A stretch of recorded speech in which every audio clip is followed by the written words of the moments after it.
Welcome! My name is Colleen Tauke and I'm the sewing specialist here at Fons & Porter. In this Quilting Quickly tutorial, I'm going to show you how to put together the very large blocks that go into the quilt 5x5. If you'd like to purchase this pattern, please visit our website.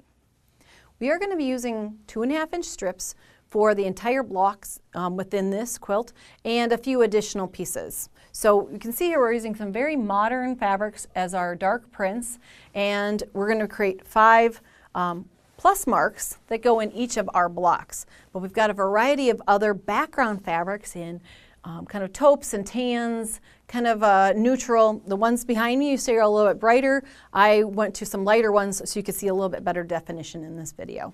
So we've got the 2.5-inch strips, and from each of those you're going to be cutting a set of 2.5-inch squares and then a rectangle, because each of these shapes is made up of 2 squares and a rectangle.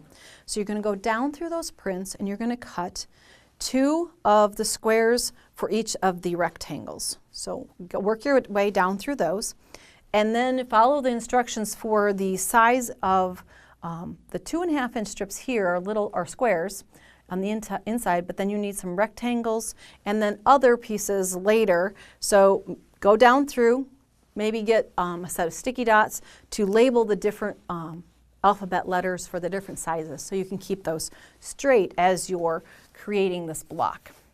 Now, in order to arrange the pieces in this part, in the center part of our block, you're going to create rows like this. And this is going to be a mirror image of the block beside, or the block to the side. So here's where you're going to have to, you probably want to work one block at a time so you can keep everything organized.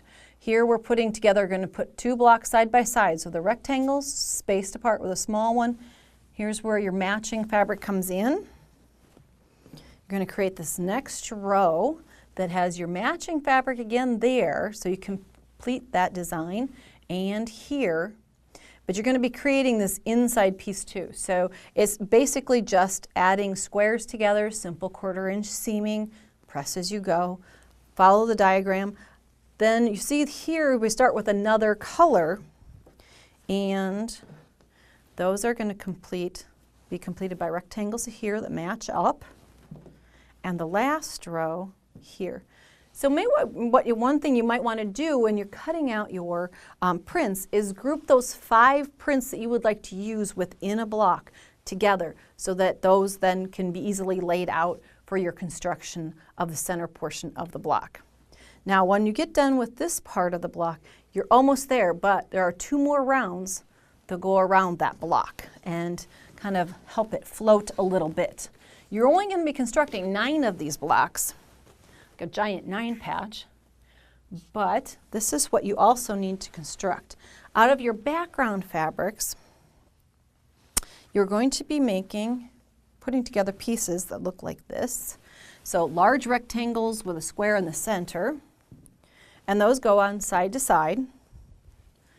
Longer rectangles yet, with a square in the center. See why I said sticky dots might be a good idea, because these are very similar in size, but this one of course is longer so that it can make the square.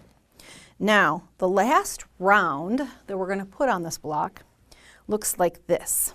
And instead of just having large rectangles and squares, we have some narrow pieces in here too. So those are created, I'll lay it down there at the bottom, and a strip set. A strip set that has 4 narrows, 1, 2, 3, 4, and 3 of the wider. And then you're going to create a variety of those so that they can be more scrambled up, not so planned. So once you get done creating strip sets like our pattern calls for, it's going to have you cut 2.5-inch wide units off of that. So there's where the unit from that strip set appears. Then remember your ABCs and your dots? There are rectangles that are added to the ends of each of these. And the reason why that's not part of the strip set is we want these to be varied so that they're a little bit more random. So attach those on. Those then will be the sides.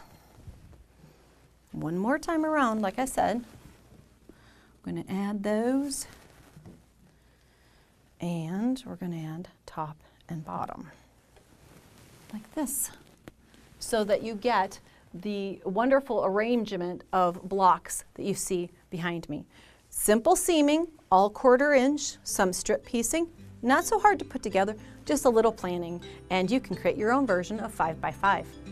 If you'd like to see more of our video tutorials, please visit our website. Thank you for joining me today.